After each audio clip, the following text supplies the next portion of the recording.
আজকে আমি শাপলা ফুলের বড়া করব। শাপলা ফুলের বড়া, তাই তো? শাপলা ফুলের ফুলগুলো আমি আগে ছাড়িয়ে নিয়েছি, পাপড়িগুলো। তা আমি এখন কুচিয়ে নেব। কুচিয়ে নিয়ে তারপরে গরম জল দিয়ে আর কি কি মশলা দেব, এর মধ্যে দেব আলু, দেব ছোলার ডাল, তারপরে মসুরির ডাল, মুগ ডাল, আর একটু চাল বাটা, আতপ চাল বাটা দেব, আর আদা জিরে বাটা এর মধ্যে দেব, কিছু কালো জিরেও দেব। কালো জিরে, তাই তো? হ্যাঁ, দিয়ে তারপরে আমি শাপলা ফুলের বড়া করব। আপনারা অবশ্যই শাপলা ফুলের বড়া খেয়ে দেখেছেন, কে না পারে। চলুন তাহলে পাপড়িগুলো আমি একটু কুচিয়ে নেব। আগে কুচিয়ে নেব, তাই তো? করে নেব।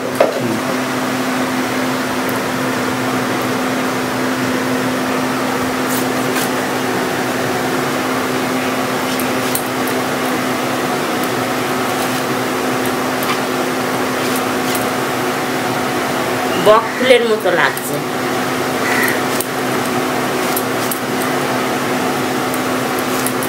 আপনারা ভিডিওটা দেখুন শেষ পর্যন্ত, আমি কিভাবে কি প্রক্রিয়ায় বড়া করি।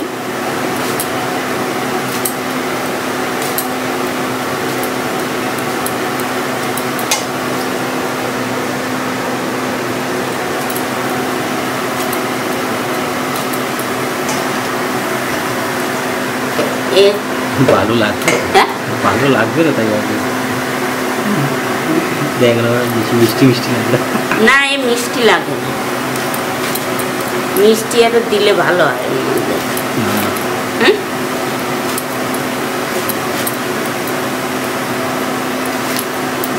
শাপলার বড়া করে খায়।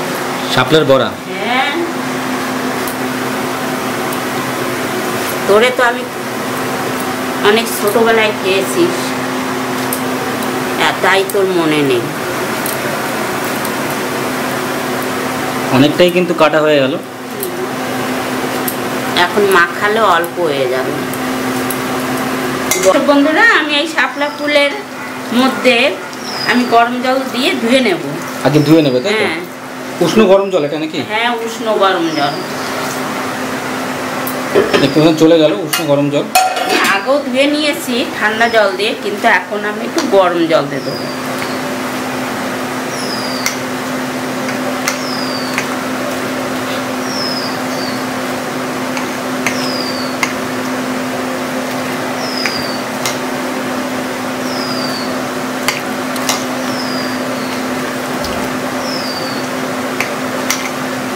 এখন আমি তুলে নিচ্ছি জলের থেকে। জলের থেকে এখন তুলে নিচ্ছে।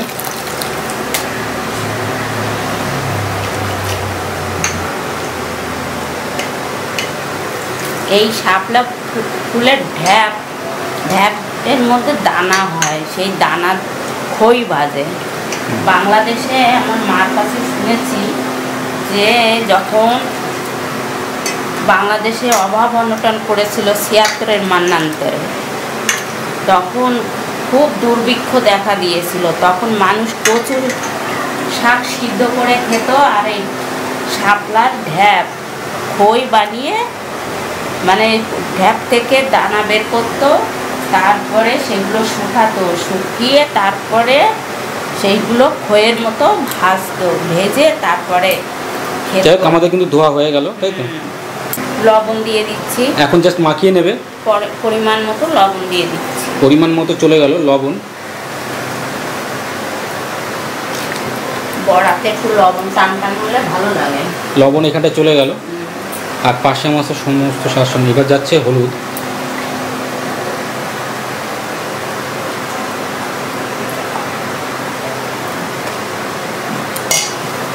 আপনারাও এইভাবে তৈরি করে খাবেন।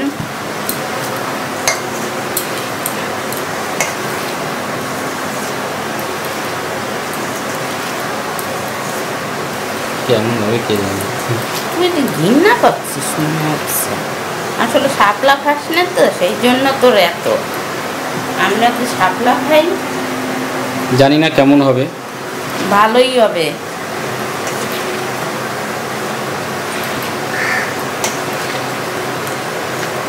দেখুন কতটা কম হয়ে গেল লবণ দেওয়ার সঙ্গে সঙ্গে। এইবার আমি দিয়ে দেব এই আলু সিদ্ধ। এবার চলে যাচ্ছে আলু সিদ্ধ। এবার আমি দিয়ে দেব ছোলার ডাল, মুগ ডাল আর মুসুরির ডাল আমি আর আতপ চাল একসঙ্গে বেটে রেখেছি।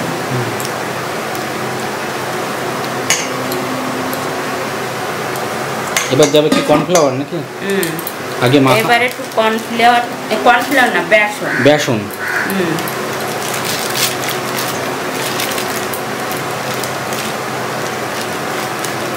সামান্য একটু বেসন দিয়ে দিলাম, চালের গুঁড়ো দিয়ে চালও দিয়ে দিয়েছি বাটা, আলু দিয়ে। এইবার ভাজবো নাকি? ব্যাটারি তো ব্যাটারি চার্জ দেয়। দেখ আমাদের কিন্তু মাখানোটা হয়ে গেল। গোলমরিচ, আদা, জিরে, পেঁয়াজ, রসুন একসঙ্গে বেটে রেখেছি। বেটে রেখেছিল, এখন দিয়ে দেব। এখন আমি এই মশলাটুকু দিয়ে দিলাম। এর সঙ্গে দিয়ে দেবো একটু গরম মশলা। গরম মশলা।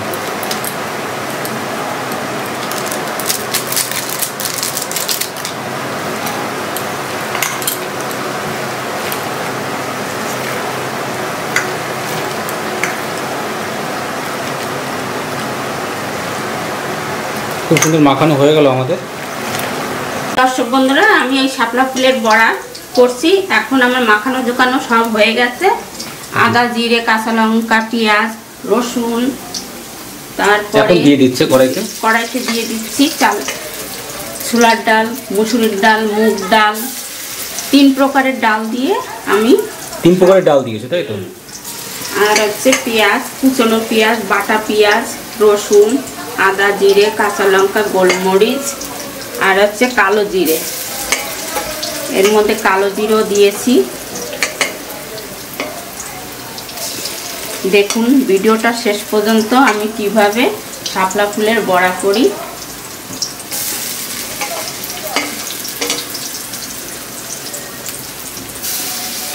একেবারে তালের বড়ার মতন হবে। এই যে দেখতে পাচ্ছেন, অলরেডি কিন্তু আমাদের একটা পার্ট ভাজা হয়ে গেছে, একটা গ্রুপ। দেখতেই পাচ্ছেন খুব সুন্দর।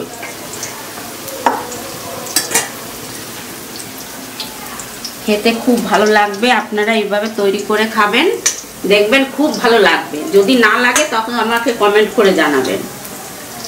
কিন্তু ডাল দিতে ভুলবেন না। আর আতপ চাল, বেসন, পারলে সামান্য একটু ময়দাও দিয়ে দেবেন।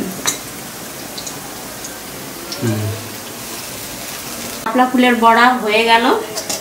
দেখুন ভাজাটা কত সুন্দর হয়েছে। আপনারাও এরকমভাবে তৈরি করে খাবেন, দেখবেন ভালোই লাগবে। আমি কি কি উপকরণ দিয়ে তৈরি করলাম তা আমার চ্যানেলে দেওয়াই আছে, তাই তো? এইভাবে আর চ্যানেলটা সাবস্ক্রাইব করে রাখবেন। হ্যাঁ, সাবস্ক্রাইব করে রাখতে ভুলবেন না। নিত্য নতুন রেসিপি আমি তৈরি করব। এগুলো দর্শক বন্ধুরা, কেমন হলো আমার এই শাপলা ফুলের বড়া তা অবশ্যই কমেন্ট করে জানাতে ভুলবেন না।